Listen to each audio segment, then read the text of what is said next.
This video is brought to you by Nebula and TLDR's Race Across Europe. On Friday, after a spat with Rishi Sunak over his honours list and in anticipation of a damning report by the Privileges Committee, Boris Johnson resigned as an MP.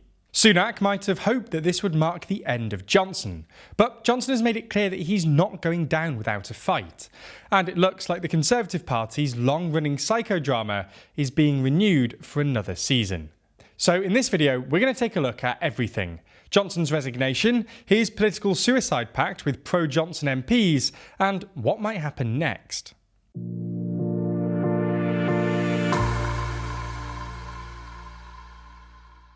Before we start, if you haven't already, please consider subscribing and ringing the bell to stay in the loop and be notified when we release new videos. So, this entire debacle starts with Boris Johnson's resignation honours list. The list of people Johnson would hand out the likes of peerages and knighthoods to, as is customary for former Prime Ministers. Usually, honours lists are a formality, with a new Prime Minister simply signing off on the former Prime Minister's list. However, things have become a bit more complicated, because Johnson's list had been immensely controversial. According to reports, it originally contained over 100 people, including his father, Stanley. The main point of contention between number 10 and Johnson revolves around a strange quirk in the honours system. Essentially, each candidate on an honours list has to be appointed by the House of Lords Appointments Commission, or HOLAC. Now, any MPs who are being nominated for a peerage have to resign within 6 months, because you can't be both an MP and a Lord. So, HOLAC reaches out to them to ask if they want to step down. As such, HOLAC asked 3 MPs, Nadine Dorries, Alok Sharma and Nigel Adams, whether they would do so.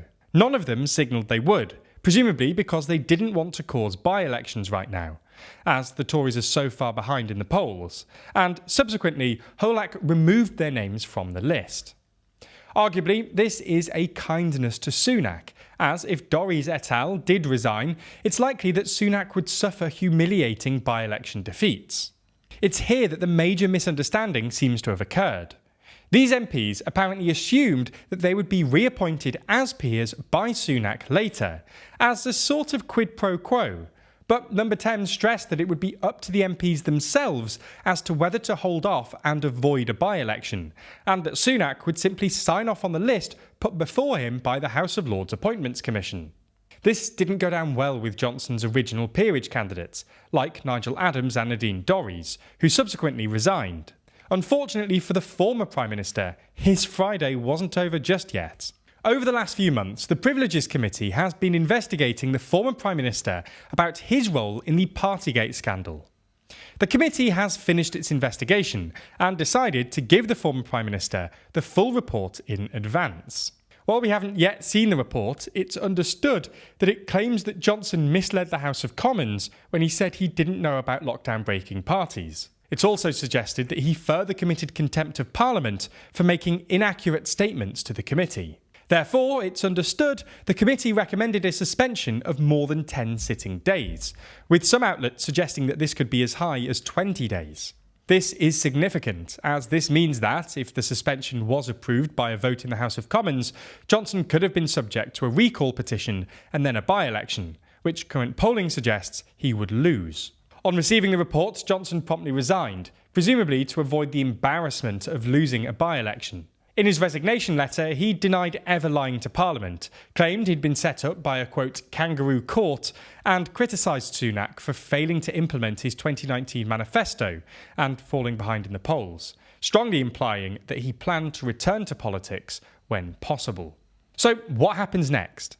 Well, Sunak now has 3 by-elections on his hands, starting with Johnson's seat of Uxbridge and South Ruislip.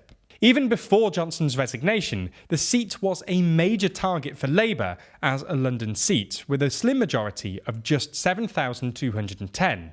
And Britain Predicts polling aggregator suggests that Labour will win by at least 10 points.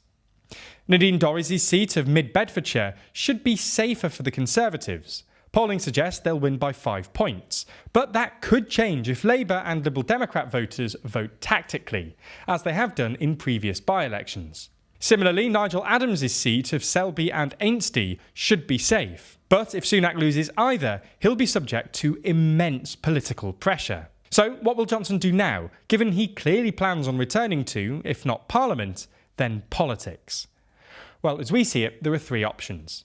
First, some have reported that Johnson may try and stand in one of the other constituencies up for by-election, with some suggesting that he may stand in Doris's old constituency. However, current indications point towards Conservative Campaign Headquarters, or CCHQ, blocking Johnson from trying to immediately run again.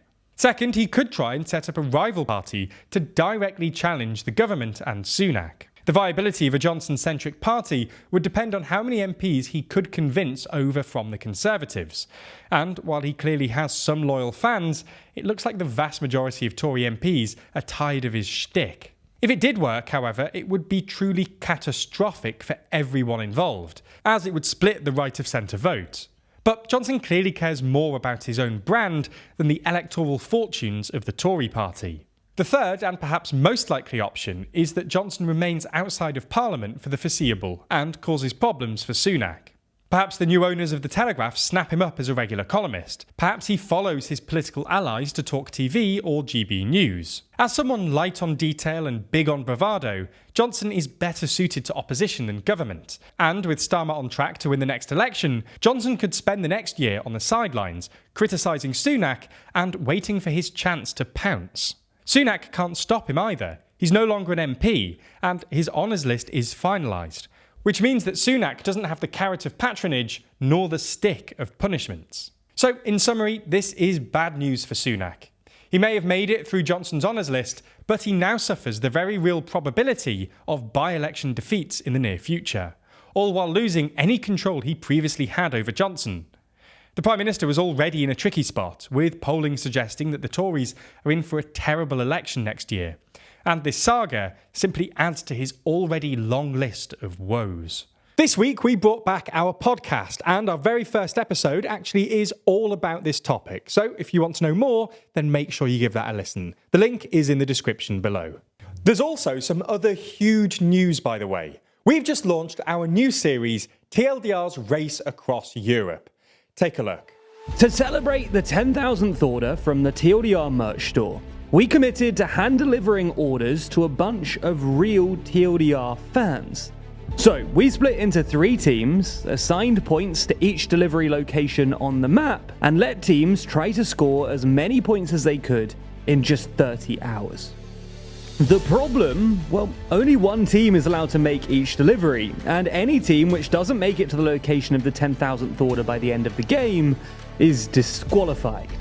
Welcome to TLDR's Race Across Europe. I'm a speed demon now. Why is British transport the worst? Oh no! I'm going to be fuming if they beat us this one. Zach is obviously thinking, he's like, nah, Ben's not a threat, nah, you know? It's gonna look like it is when we lose. Have you spoken to any other teams? Guys, it's not looking good. And thank you for ruining our journey. This is the worst thing that could have happened. And I wouldn't put it past him, he's a spiteful little... What? What do you mean? What? How does that happen? We've come through some kind of police barricade. Genuinely very much an open question as to whether or not Jack gets back to the UK anytime soon. Yeah. It was within an hour. That's not possible. Did you have a ticket? Who's got the tickets? Oh, I'm so sorry.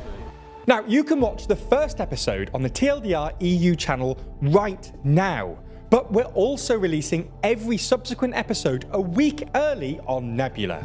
So if you're a Nebula subscriber, you can watch the first 2 episodes right now, totally ad-free. That's true of all TLDR content, by the way. We regularly release our videos on Nebula before they come to YouTube, and everything's ad-free, so not even this advert is here.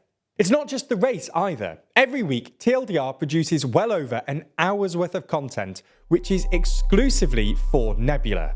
That's exclusive discussions where our team share their thoughts on the latest stories, extended daily briefings, our Nebula series This Week in Parliament, and even full explainers. So if you want the full TLDR experience, you really ought to be on Nebula. Sign up now using our link in the description to get everything the platform has to offer for just £2 a month.